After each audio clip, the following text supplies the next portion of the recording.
Tonight on Sleep with Rockstars, we will sleep with The Clash. Welcome to Sleep with Rockstars, the Gen X sleep podcast. Because you deserve a good night's sleep, or whatever. I'm Sloane Spencer.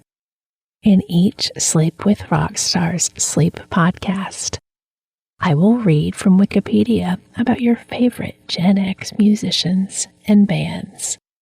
If this podcast helps you relax and fall asleep, please leave a 5-star rating and a kind review in your favorite podcast app. You may find that the more you listen, the more your mind will begin to associate these stories with sleep. So, feel free to return to each episode again and again. Repetition can help create a signal to your brain that it's time to rest. And if the musical act isn't your favorite, that's perfectly okay. You don't need to pay close attention. Instead, let the words flow over you. Let their rhythm and softness lull you. Not for interest, but for sleep. You are not here to be entertained. You are here to let go. Now let your breath guide you deeper into stillness. Take a moment to settle in. Gently close your eyes and let your body begin to rest. There's nowhere you need to be, nothing you need to do. This is your time, a time to let go of the day, unwind, and allow your mind to slow down. With each breath in, invite calm. With each breath out, release the tension. As your body begins to soften into the surface beneath you, imagine a gentle wave of warmth from the crown of your head to the tips of your toes, carrying away the weight of the day. Collaborations, reunions, and Strummer's death, 1986 through present. After his dismissal, Jones formed Big Audio Dynamite, who released their debut album, This Is Big Audio Dynamite, late in 1985. Jones and Strummer worked together on their respective 1986 projects. Jones helped with the 2 songs Strummer wrote and performed for the soundtrack to the film Sid and Nancy, 1986, and Strummer co-wrote a number of the tracks for the second BAD album, Number 10 Upping Street, which he also co-produced. With Jones committed to BAD, Strummer moved on to solo projects and screen acting. Simonon formed a band called Havana 3 AM. Hedden recorded a solo album, Waking Up, but was imprisoned in 1987 for drug-related offenses. In 1988, the compilation album The Story of the Clash Volume 1 was released, and the single I Fought the Law was reissued and reached number 29 in the UK singles chart. On 2 March 1991, a reissue of Should I Stay or Should I Go gave The Clash their first and only number 1 UK single. That same year, Rock the Casbah featured on a broadcast of Armed Forces Radio during the Gulf War. In 1999, Strummer, Jones, and Simonon cooperated in compiling the live album From Here to Eternity and the video documentary Westway to the World. On 7 November 2002, the Rock and Roll Hall of Fame announced The Clash would be inducted the following March. On 15 November, Jones and Strummer shared the stage, performing 3 Clash songs during a London benefit show by Joe Strummer and the Mescaleros. Strummer, Jones, and Hedden wanted to play a reunion show to coincide with their induction into the Hall of Fame. Simonon did not want to participate because he believed playing at the high-priced event would not have been in the spirit of The Clash. On 22 December 2002, Strummer died from a congenital heart defect, ending any possibility of a full reunion. In March 2003, Strummer, Jones, Simonon, Chimes, and Hedden were inducted into the Hall of Fame. In early 2008, Carbon Silicon, a new band founded by Mick Jones and his former Lennon SS bandmate Tony James, entered into a 6-week residency at London's Inn on the Green. On opening night, 11 January, Hedden joined the band for the Clash's song, Train in Vain. An encore followed, with Hedden playing drums on Should I Stay or Should I Go. This was the first time since 1982 that Hedden and Jones had performed together on stage. In September 2009, Jones and Hedden reunited to re-record the 1970s Clash B-side, Jail Guitar Doors, with Billy Bragg, who founded an eponymous charity that gives musical instruments and lessons to prison inmates. Simonon and Jones are featured on the title track of the Gorillaz album Plastic Beach, 2010, marking the first time they had worked together in over 20 years. They later joined Gorillaz on their Escape to Plastic Beach tour for the remainder of 2010. In July 2012, Strummer's daughters Jazz and Lola gave a rare interview to discuss the 10th anniversary of Strummer's death, his legacy, and the possibility of a Clash reunion had their father lived. Jazz said, "There was talk about the Clash reforming before he died, but there had been talk for years and years about them reforming. They had been offered stupid amounts of money to do it, but they were very good at keeping the moral high ground and saying no. But I think if Dad hadn't died, it would have happened. It felt like it was in the air." In the UK on 9 September 2013 and a day later in the US, The Clash released a 12-disc box set called Sound System, which includes their remastered studio albums on 8 discs and 3 discs featuring demos, non-album singles, rarities, and B-sides. A DVD with previously unseen footage by Don Letts and Gillian Temple, and other film footage, and merchandising ephemera, including an exclusive The Clash poster. Mick Jones and Paul Simonon oversaw the project, including the remasters. The box set was accompanied by 5-album studio set, which contains the first 5 studio albums, excluding Cut the Crap, and The Clash Hits Back, a 33-track, 2-CD best-of collection. In a 3 September 2013 interview with Rolling Stone, Mick Jones discussed the band reuniting, saying it likely would not have occurred. Jones said, "There were a few moments at the time I was up for it. Hall of Fame reunion in 2003. Joe was up for it. Paul wasn't, and neither probably was Topper, who didn't wind up even coming in the end. It didn't look like a performance was going to happen anyway. I mean, you usually play at that ceremony when you get in. Joe had passed by that point, so we didn't. We were never in agreement. It was never at a point where all of us wanted to do it at the same time. Most importantly for us, we became friends again after the group broke up, and continued that way for the rest of the time. That was more important to us than the band." Jones also stated that the Sound System box set was the last time he would be involved in the band's releases. "I'm not even thinking about any more Clash releases. This is it for me, and I say that with an exclamation mark." On 6 September 2013, Mick Jones, Paul Simonon, and Topper Hedden reunited for an exclusive BBC Radio 6 music show to promote their legacy and the release of Sound System. In an October 2013 interview with BBC 6 Music, Jones said Strummer did have intentions of a Clash reunion, and that new music was being written for a possible album. In the months before Strummer's death, Jones and Strummer began working on new music for what he thought would be the next Mescaleros album. Jones said, "We wrote a batch. We didn't used to write one, we used to write a batch at a time, like gumbo. The idea was he was going to go into the studio with the Mescaleros during the day and then send them all home. I'd come in at night, and we'd work all night."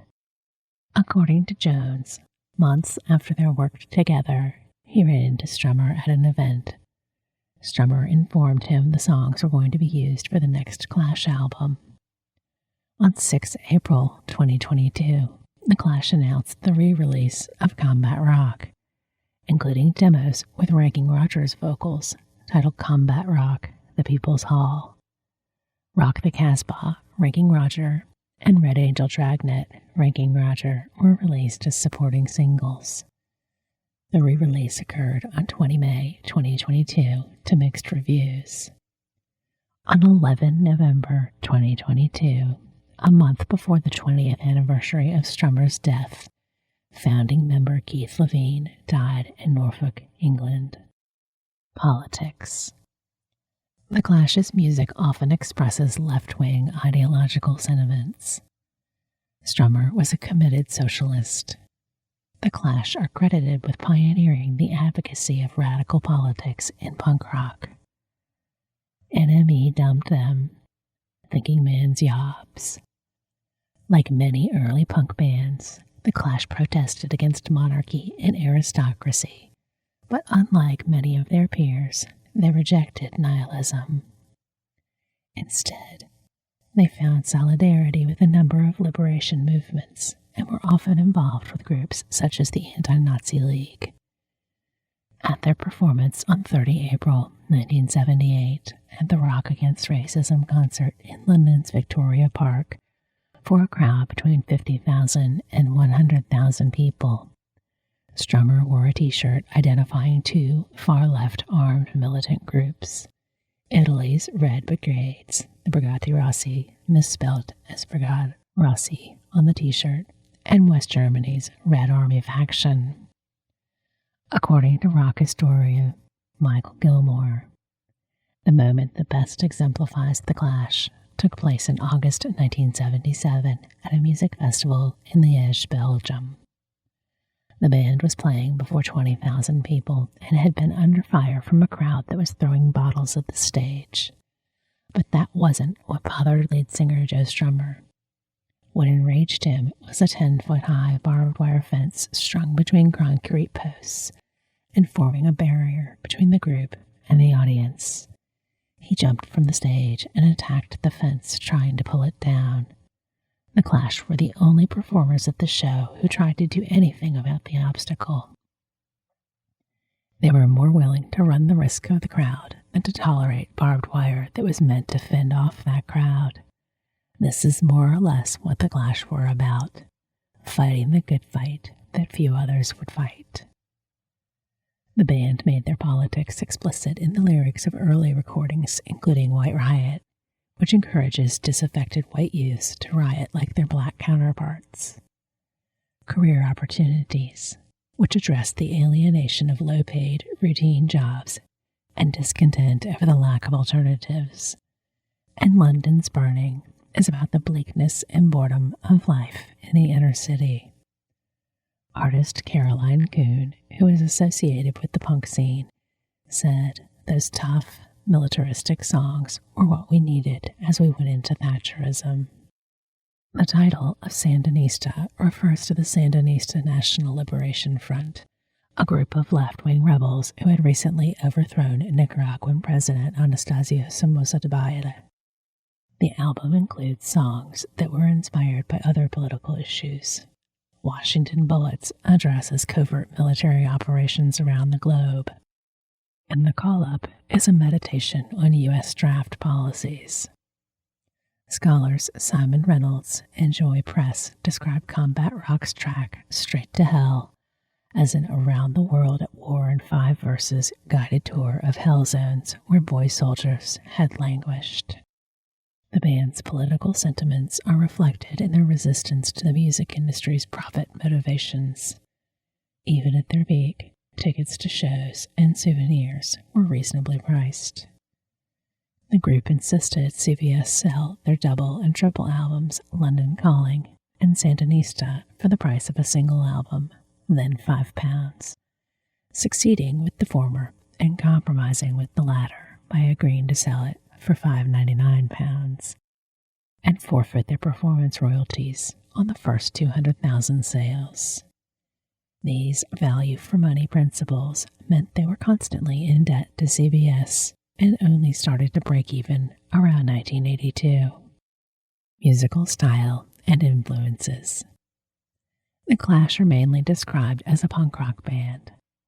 According to Stephen Thomas Erlewine of AllMusic, Sex Pistols may have been the first British punk rock band, but the Clash were the definitive British punk rockers. Later in their career, the Clash used elements of a variety of musical genres, including reggae, rockabilly, dub, and R&B. With their double album London Calling, the band expanded the breadth of their musical styles. Consequently, the band's music has been described as experimental rock and new wave. Since their beginnings, the band has covered and composed songs in the reggae genre and incorporated lovers rock into London Calling. Legacy and influence. In 2004, Rolling Stone ranked The Clash number 28 on its list of the 100 greatest artists of all time. And in 2010, the band was ranked 22 on VH1's 100 greatest artists of all time. According to The Times, The Clash's debut, alongside Nevermind the Bollocks, Here's the Sex Pistols, is punk's definitive statement, and London Calling remains one of the most influential rock albums. London Calling was ranked 8th in Rolling Stone's 2003 list of the 500 greatest albums of all time, which is the highest entry by a punk band. In the same list, The Clash was ranked 77th, and Sandinista was ranked 404th. In the magazine's 2004 list of the 500 greatest songs of all time, London Calling was ranked number 15, again the highest entry for any song by a punk band. 4 other Clash songs made the list: Should I Stay or Should I Go, 228, Train in Vain, 292, Complete Control, 361, and White Man and Hammersmith Palais, 430. London Calling ranked number 48 in the magazine's 2008 list of the 100 greatest guitar songs of all time. In 2010, the cover art of London Calling was one of 10 albums by British music acts whose albums were commemorated on a UK postage stamp issued by Royal Mail. Jake Burns of Stiff Little Fingers, the first major punk band from Northern Ireland, said of their debut album's impact, "The big watershed was the Clash album. That was go out, cut your hair, stop mucking about time, you know. Up to that point, we'd still been singing about bowling down California highways. I mean, it meant nothing to me. Although the Damned and the Pistols were great, they were only exciting musically. Lyrically, I couldn't really make a lot out of it.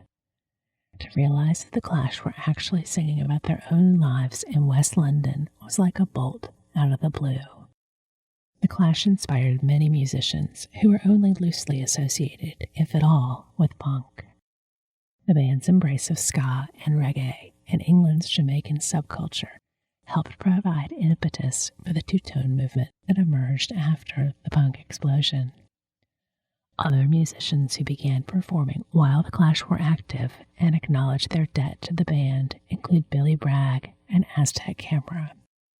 U2's The Edge has compared the Clash's inspirational effect to that of the Ramones, both of which gave young rock musicians a sense that the door of possibility had swung open. He wrote, "The Clash, more than any other group, kick-started 1,000 garage bands across Ireland and the UK. Seeing them perform was a life-changing experience." Bono described the Clash as the greatest rock band. They wrote the rule book for U2. While Sex Pistols' debut gig at Manchester's Lesser Free Trade Hall has been acknowledged as the starting point of that city's punk scene, the Clash's first performance at Eric's, where they were supported by the Specials, had a similar effect in Liverpool. The gig was witnessed by Jane Casey, Julian Cope, Pete Wiley, Pete Burns, Bill Drummond, Holly Johnson, Will Sargent, Budgie, and Ian McCullough. John Langford of the Mekons said, "You can't overestimate how important the Clash were back in 1977. We loved the Pistols' self-aware nihilism, but we didn't want to be the Pistols. And if the Clash were cartoon heroic and occasionally a bit silly, we still loved them and recognized the risks they were taking." The Clash's influence can be heard in the works of American political punk bands such as The Offspring, Rancid, Anti-Flag, Bad Religion, NoFX, Green Day, and Rise Against, and in the political hard rock of early Manic Street Preachers. California band Rancid were known as incurable Clash zealots. The title track of Rancid's album, Indestructible, says, "I'll keep listening to that great Joe Strummer." Outside rock music, Chuck D has credited The Clash as an inspiration for Public Enemy, in particular for their use of socially and politically conscious lyrics, which gained them attention from the music press. They talked about important subjects, so therefore journalists printed what they said, which was very pointed. We took that from The Clash because we were very similar in that regard. Public Enemy just did it 10 years later. In 2019, Chuck D narrated Stay Free, the story of The Clash, an 8-part podcast series produced by Spotify and BBC Studios. According to biographer Antonio Ambrosio, The Clash's involvement with Jamaican musical and production styles inspired similar cross-cultural efforts by bands such as Bad Brains, Massive Attack, 311, Sublime, and No Doubt. Jacob Dylan of the Wallflowers lists London Calling as the record that changed his life. Bands identified with the garage rock revival of the late 1990s and 2000s, such as Sweden's The Hives, Australia's The Vines, Britain's The Libertines, and America's The White Stripes and The Strokes, show The Clash's influence. Among the many late 20th century British acts identified as having been inspired by The Clash are Baby Shambles, The Future Heads, The Charlatans, and Arctic Monkeys. Use in film and television. The band's 1982 hit, Should I Stay or Should I Go, appears in multiple episodes of the 2016 Netflix science fiction drama series Stranger Things, which is set in 1983. London Town, a film that tells the story of a Clash-obsessed teenager who in 1979 meets Joe Strummer by chance and finds his life changing as a result, was released in 2016. Notable covers of the Clash songs. Before MIA had an international hit in 2008 with Paper Planes, which is built around a sample from Straight to Hell, she referenced London Calling on 2003's Galang. A cover of The Guns of Brixton by German punk band Die Toten Hosen was released as a single in 2006. A version by reggae singer Jimmy Cliff with Tim Armstrong from Rancid was scheduled for release in November 2011. American-Irish punk band Dropkick Murphys released a cover of The Guns of Brixton on Anti-Heroes vs. Dropkick Murphys, 1997. In June 2009, Bruce Springsteen and the E Street Band opened their concert in Hyde Park, London, with London Calling. The concert was later released on DVD as London Calling Live in Hyde Park. Bruce Springsteen, Little Steven, Dave Grohl, and Elvis Costello performed the same song at the 2003 Grammys as a tribute to Joe Strummer, who died the year before. In 2009, Springsteen and the E Street Band covered Strummer's song Coma Girl, and in 2014, along with Tom Morello, they opened some of their shows on the High Hopes tour with Clamped Down. Ben Folds covered The Clash's Lost in the Supermarket for the soundtrack to the 2006 animated film Over the Hedge. The band has also had a notable impact on music in the Spanish-speaking world. In 1997, a Clash tribute album featuring performances by Buenos Aires punk bands was released. Many rock en español bands such as Todos Tus Muertos, Café Tacuba, Maldita Vecindad, Los Prisioneros, Tijuana No, Ataque 77 are indebted to The Clash. Argentina's Los Fabulosos Cadillacs covered Should I Stay or Should I Go? London Calling's Revolution Rock and the Guns of Brixton, and invited Mick Jones to sing on their song Malbicho. The Clash's influence is similarly reflected in Paris-founded band Mano Negra's politicized lyrics and fusion of musical styles. In March 2022, following Russia's invasion of Ukraine, surviving members of The Clash gave permission to Ukrainian punk band Bedtime to rewrite the lyrics of London Calling. The song was mixed in Los Angeles by music producer Danny Saber, and proceeds from its sale were designed to help fund war efforts. Band members: Classic lineup, 1977 through 1982. Joe Strummer, lead and backing vocals, rhythm guitar, 1976 through 1986, died 2002. Mick Jones, lead guitar, lead and backing vocals, 1976 through 1983. Paul Simonon, bass guitar, backing, and lead vocals, 1976 through 1986. Nicky Topper-Hedden, drums, percussion, 1977 through 1982. Discography: The Clash, 1977.